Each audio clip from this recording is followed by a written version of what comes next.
I never imagined I'd be sharing my story on Reddit, but here I am, desperately seeking advice. I'm Jacob, 36M, and I've been married to Tamara, 34F, for 10 years. We have a wonderful daughter, Amelia, 7F. Until 6 months ago, I thought we had the perfect life. Now, I'm not so sure. Tamara and I met during our sophomore year of college. We were both marketing majors, and we hit it off immediately during a group project. I was drawn to her quick wit and infectious laugh, while she said she loved my easygoing nature and sense of humor. We started dating soon after and became inseparable. After graduation, we moved to the city together to start our careers. It was a challenging time. We were both entry-level employees working long hours, trying to make ends meet in an expensive city. But we had each other, and that made everything easier. We'd often stay up late, sitting on the floor of our tiny studio apartment, eating takeout and dreaming about our future. 3 years into our relationship, I proposed.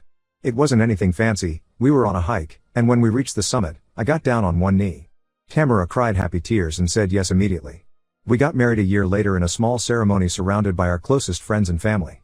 Amelia came along 2 years into our marriage. It wasn't planned, but we were overjoyed. I still remember the day Tamara told me she was pregnant. She had made my favorite dinner and had a tiny pair of baby shoes on the table. I was ecstatic but also terrified. Were we ready to be parents? The first few years of Amelia's life were a whirlwind. We were both trying to advance in our careers while figuring out how to be parents. It was exhausting but also incredibly rewarding. Tamara was an amazing mother, always patient and loving with Amelia. I tried my best to be a hands-on dad, changing diapers, doing night feeds, and later, reading bedtime stories. As Amelia grew older and started school, things settled into a routine. Tamara and I were both doing well in our jobs. We had moved to a nice house in the suburbs, and life seemed good. We had our challenges, of course. We sometimes argued about household chores or whose turn it was to pick up Amelia from school. But overall, I thought we were happy. About a year ago, Tamara started complaining about work stress. Her company had been acquired, and the new management was making a lot of changes. She was working longer hours and often came home frustrated. That's when she decided to try yoga. She said a colleague had recommended it as a great way to de-stress. At first, I was supportive. Tamara seemed more relaxed after her classes, and I was glad she had found a way to cope with her stress. She went to classes 3 times a week, sometimes more. I didn't mind. I used that time to have daddy-daughter evenings with Amelia, which we both enjoyed. Looking back, I should have noticed the changes. Tamara started spending more time on her appearance. She bought new workout clothes, changed her hairstyle, and wore more makeup. She was always beautiful, but suddenly she seemed to be trying harder. She also started being more secretive with her phone, always keeping it face down or taking it with her everywhere. I remember one evening when I came home early from work, hoping to surprise Tamara with flowers. It was our anniversary, and I had made dinner reservations. But when I got home, Tamara wasn't there. I called her, and she sounded flustered, saying she had forgotten about our plans and was at a special yoga workshop. She came home late that night, apologizing profusely. I was hurt but brushed it off, thinking she was just stressed from work. 2 months ago, I came home early from work again. This time, I found Tamara packing a suitcase. When I asked her what was going on, she broke down and told me she was leaving. She said she had fallen in love with her yoga instructor, Alex, 28M, and they were moving in together. I was shocked and devastated. I couldn't believe this was happening. The worst part was telling Amelia. Tamara said she needed time to find herself and would call Amelia regularly. She left that night, leaving me to pick up the pieces of our broken family. I still remember Amelia's confused face, asking where mommy was going and when she'd be back. It broke my heart to see her so upset. The first few weeks were a blur. I took time off work to be with Amelia, who was confused and upset. Tamara called a few times to talk to Amelia, but the conversations were short and awkward. I tried to keep things as normal as possible for Amelia's sake, but it was hard. Amelia started having nightmares and would often crawl into my bed in the middle of the night, asking for her mom. I threw myself into being the best single dad I could be. I learned to cook better meals, helped Amelia with her homework, and tried to make our weekends fun and memorable. We started having movie nights every Friday, complete with popcorn and pillow forts. On Saturdays, we'd go to the park or the zoo. I wanted Amelia to know that even though her mom was gone, she was still loved and cared for. It wasn't easy juggling work and single parenthood. There were days when I felt overwhelmed and inadequate. I missed Tamara terribly, not just as my wife but as my partner in parenting. We had always been a team, and suddenly I was doing it all alone. About a month ago, Tamara called me. She was crying and said she had made a huge mistake. She said things with Alex weren't working out, and she missed us. She wanted to come home and work things out. I was stunned. Part of me wanted to say yes immediately. I missed her, and I knew Amelia needed her mom. But another part was angry and hurt. How could I trust her again? Tamara told me that living with Alex had been a wake-up call. He was younger and not ready for the responsibilities of a relationship with a woman who had a child. She said she realized what she had thrown away and wanted a chance to make things right. I told Tamara I needed time to think. I haven't given her an answer yet. Amelia doesn't know her mom wants to come back. I'm torn between wanting to keep our family together for Amelia's sake and protecting myself and Amelia from getting hurt again. I don't know what to do. Should I give Tamara another chance? Or is it better for Amelia and me to move on without her? The thought of letting Tamara back into our lives is both tempting and terrifying. What if she leaves again? How will that affect Amelia? On the other hand, I remember the good times we had. The love we shared. The family we built together. Is it worth throwing that all away? Can we rebuild what we once had? I'm lost and confused. Any advice would be appreciated. How do I protect my daughter while also considering the possibility of keeping our family intact? Is it even possible to trust again after such a betrayal? Update 1. It's been a month since my last post, and I wanted to update you all on what's been happening. First, I want to thank everyone for their advice and support. Your comments gave me a lot to think about and helped me gain perspective on the situation. After much deliberation, I decided not to take Tamara back immediately. Instead, I suggested we try family counseling first. I wanted to understand why she left and if she was truly committed to our family. Tamara agreed, seeming genuinely remorseful. We've had 4 sessions so far with a therapist named Dr. Anderson. She's been incredibly helpful in facilitating our discussions and helping us navigate this difficult situation. In our first session, Tamara revealed that she had been feeling unfulfilled in our marriage for a while. She said the demands of work and parenting had taken a toll on our relationship, and she felt like she had lost her identity. She talked about how, over the years, she felt like she had become Jacob's wife and Amelia's mom, but had lost touch with who Tamara was as an individual. Tamara explained that when she started yoga, it was initially just about stress relief. But as she got more involved in the classes, she started to rediscover parts of herself she thought she had lost. Alex, her yoga instructor, noticed this change in her and started paying her extra attention. Tamara said Alex made her feel young and carefree again, reminding her of the person she was in college. However, the reality of living with Alex quickly set in. He was immature and not ready for the responsibilities of a relationship with a woman who had a child. Tamara realized she had made a huge mistake, but was too ashamed to come back immediately. During our second session, we discussed how to tell Amelia about the situation. With Dr. Anderson's guidance, we sat Amelia down and explained that Mommy was thinking about coming home, but we needed to work some things out first. Amelia was excited but also wary. She asked if Mommy would leave again, which broke my heart. We assured her that we were working hard to make sure that wouldn't happen, but we also didn't want to make promises we couldn't keep. The third and fourth sessions focused on rebuilding trust. Tamara suggested she move back into the house, but sleep in the guest room. She wanted to be there for Amelia and show me she was serious about making things work. After discussing it with Amelia, who was thrilled at the idea, I agreed to a trial period. It's been 2 weeks since Tamara moved back in. Things are strange. Having her in the house again is both familiar and unsettling. Amelia is happy to have her mom around, but I can tell she's afraid to get too attached in case Tamara leaves again. The first few days, Amelia would cling to Tamara, not wanting to let her out of her sight. It was heartwarming but also sad to see. As for me, I'm still processing my feelings. Seeing Tamara every day brings up a mix of emotions: love, anger, hurt, hope. We're taking things day by day, focusing on co-parenting Amelia and rebuilding our friendship before anything else. One positive change I've noticed is that Tamara seems more present and engaged with Amelia. She's been helping with homework, making time to play, and really listening when Amelia talks. It's as if she's trying to make up for lost time. We've also been trying to establish new family routines. We've started having family game nights once a week, which Amelia loves. It's been nice to see us all laughing together again, even if there's still an underlying tension between Tamara and me. Tamara has also been making efforts to reconnect with me. She's been cooking some of my favorite meals and asking about my day. It's a small gesture, but it reminds me of the early days of our relationship when we used to share everything with each other. However, trust is still a major issue. I find myself wondering where Tamara is when she's not at home. Is she really at the grocery store, or is she meeting someone else? I hate feeling this way, but I can't help it. Tamara has been patient with my doubts, always showing me receipts or calling me from wherever she is to reassure me. We're also dealing with practical issues. Tamara left her job when she moved out, so she's currently unemployed. We're trying to figure out how to handle finances and whether she should look for a new job or focus on rebuilding our family for now. I'm cautiously optimistic, but also scared. What if this doesn't work out? What if Tamara leaves again? I'm trying to protect my heart while also being open to the possibility of reconciliation. It's a difficult balance. Our next counseling session is tomorrow.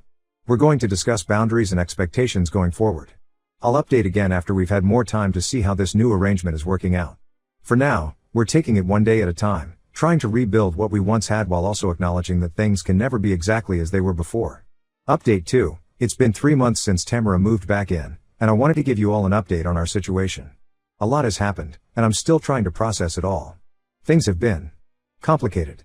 On the surface, we've fallen into a routine that works. Tamara has been amazing with Amelia, helping with homework, making dinners, and really putting in effort to rebuild their relationship. Amelia seems happier and more settled. She's been doing better in school, and her teacher mentioned that she seems more confident in class. However, my relationship with Tamara is still strained. We've continued with counseling, which has been helpful in working through some of our issues. Tamara has been open about her regrets and has taken full responsibility for her actions. She's also been respectful of my need for space and hasn't pushed for more than I'm ready to give. Last month, we had a breakthrough in counseling. Tamara revealed that her affair with Alex wasn't just about feeling young again. She had been struggling with depression for years but had hidden it from me. The yoga classes were initially her way of coping, but then Alex came along and offered an escape from her feelings. This revelation hit me hard. I felt guilty for not noticing her struggles and angry that she hadn't confided in me. But it also helped me understand her actions a bit better. I remembered times when Tamara seemed withdrawn or unusually quiet, but I had chalked it up to work stress or being tired from taking care of Amelia. I wish I had pushed harder to understand what was really going on. Tamara has since started individual therapy to work on her depression. She's been going twice a week and says it's been helping her understand herself better. She's also started taking medication, which she says has made a big difference in her mood. As for us, we've started having weekly date nights where we talk about our feelings and our hopes for the future. It's been difficult but also healing. Last week, we went for a walk in the park where I proposed to her. We sat on a bench and talked for hours about our relationship, the good times, the bad times, and everything in between. It was the most honest conversation we've had in years. I'm starting to see glimpses of the woman I fell in love with all those years ago. Tamara's smile, which had been rare in the months before she left, is starting to come back. She laughs more, especially when playing with Amelia. It reminds me of why I fell in love with her in the first place. However, trust is still a major issue. I find myself checking Tamara's phone when she's not around, which I know isn't healthy. Tamara has given me full access to her accounts and always tells me where she's going, but I still have moments of doubt. Dr. Anderson is helping us work through these trust issues in our sessions. Amelia has been doing better. She's less anxious now that Tamara has been home for a while. But she still occasionally asks if mommy is going to leave again. We reassure her every time, but I know it will take time for her to fully trust again. We've been trying to create more family memories. We recently went on a weekend camping trip, which Amelia loved. Seeing Tamara and Amelia roast marshmallows together by the campfire made me realize how much I've missed our family unit. I'm still unsure about our future as a couple, but I'm committed to giving this a real try for Amelia's sake and for the love we once shared. We're taking it one day at a time. There are good days and bad days, but we're both putting in the effort to make this work. Update 3. It's been 6 months since my last update, and I wanted to share where things stand now. It's been a journey of ups and downs, but we've made significant progress. After a lot of soul searching and countless hours of therapy, both as a couple and individually, Tamara and I have decided to give our marriage another chance. It hasn't been an easy decision, and we both know we have a long road ahead of us, but we're committed to making it work.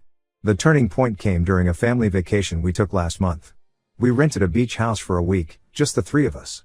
It was the first real vacation we'd taken since before Tamara left.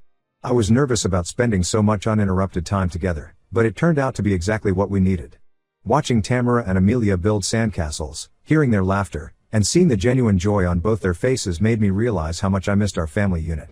One evening, Amelia fell asleep early, exhausted from a day of swimming and playing. Tamara and I sat on the beach, watching the sunset. It reminded me of our early dating days when we'd dream about our future together. That night, we had a long, honest conversation. We talked about our fears, our hopes, and what we both wanted for our future. Tamara opened up about her depression, explaining how it had made her feel disconnected from everything, including me and Amelia. She talked about the guilt she felt for leaving and how she was working hard in therapy to become a better person, wife, and mother. For the first time in a long time, I felt like we were truly connecting. I shared my own fears, of being hurt again, of not being enough, of failing as a husband and father. It was scary to be so vulnerable, but it also felt liberating. Since then, things have been different. We're both putting in the effort to communicate better, to show appreciation for each other, and to prioritize our relationship. Tamara has continued with her therapy and has made significant progress in managing her depression. She's also found a new job that she loves, which has helped her regain her sense of self. As for me, I've been working on forgiveness. It's not easy, and there are still days when the pain of Tamara's betrayal resurfaces. But I'm learning to let go of the anger and focus on the present and future. I've also started individual therapy to work through my own issues and insecurities. Amelia has blossomed with the stability at home. Her grades have improved, and she's more outgoing and confident. She's joined the school drama club and is excited about an upcoming play. It's heartwarming to see her so happy and carefree again. She still occasionally asks if we're going to stay together, but the fear in her eyes is lessening each time. We've decided to renew our vows on our next anniversary. It's a symbol of our commitment to each other and to our family. We're not naive enough to think everything will be perfect from here on out, but we're both dedicated to making our marriage work. Tamara and I have also been working on rebuilding our intimacy. It's been a slow process, but we're rediscovering each other in new ways. We've started having regular date nights again, trying new restaurants or just going for walks together. Last week, we even took a dance class together, something we've always talked about but never did. We're also making an effort to create new family traditions. Every Sunday, we have a big brunch together, with Amelia helping to make pancakes. It's become a highlight of our week, a time when we can all relax and enjoy each other's company without the pressures of work or school. There are still challenges, of course. We had a big argument last month when Tamara ran into Alex at the grocery store. She told me about it immediately, but it brought up a lot of old feelings and insecurities. We worked through it in therapy, but it was a reminder that healing takes time and that there will always be bumps in the road. To those who are going through similar situations, I want to say that there's no one-size-fits-all solution. What worked for us might not work for everyone. But if both parties are willing to put in the hard work, there can be hope for reconciliation. Thank you all for your support throughout this journey. Your advice and encouragement have been invaluable. We're taking things day by day, but for the first time in a long time, I'm hopeful about our future. Comments. User 1. Wow, what a roller coaster. I'm glad things are working out for you, Jacob. Just remember to keep those lines of communication open. User 2. I don't know, man. Once a cheater, always a cheater. Be careful. User 3. As someone who's been through something similar, I can say that reconciliation is possible, but it takes a lot of work. Good luck to you and your family. User 4. I'm happy for Amelia. Kids often suffer the most in these situations. Wishing you all the best. User 5. Have you considered that Tamara might just be settling because things didn't work out with Alex? Don't be a backup plan, Jacob. User 6. It's great that you're both in therapy. That's so important for working through these issues. Rooting for you guys. User 7. This gives me hope for my own situation. Thank you for sharing your story. User 8. Remember to take care of yourself too, Jacob. It's easy to get lost in trying to fix everything for everyone else. User 9. You're a strong person, Jacob. No matter what happens, you'll get through this. Your daughter is lucky to have you. User 10. Marriage is hard work, even without infidelity. Kudos to you both for putting in the effort. I hope it works out for you.